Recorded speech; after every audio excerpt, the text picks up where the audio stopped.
Assembly సమావేశాల్లోనూ, బయట ఎక్కడ పడితే అక్కడ, ఎప్పుడు పడితే అప్పుడు ముఖ్యమంత్రి చంద్రబాబు నాయుడు గారు కండోమ్‌లు, కండోమ్‌లు, కండోమ్‌లు. ఇంతకుముందు నేను సీఎంగా ఉన్నప్పుడు కండోమ్‌లతో అసెంబ్లీని అలంకరించా. అసెంబ్లీ బయట 6, 8 అడుగుల కండోమ్‌లు పెట్టా.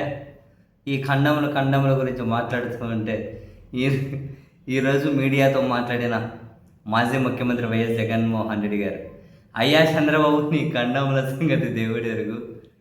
నీ కండోముల సంగతి దేవుడెరుగు.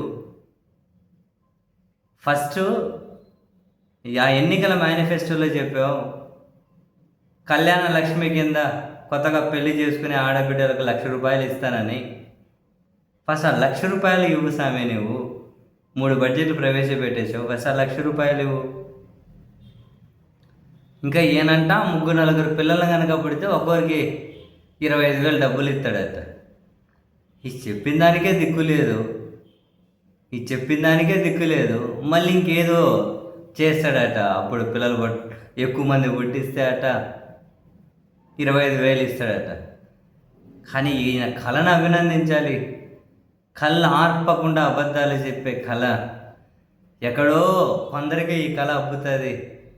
చివరికి ఈయనకు పుట్టిన నారా లోకేష్ కూడా అదే కళ అబ్బింది అని జగన్మోహన్ రెడ్డి గారు అయితే పంచులు, సెటైర్లు గట్టిగానే పేల్చారు కూడా.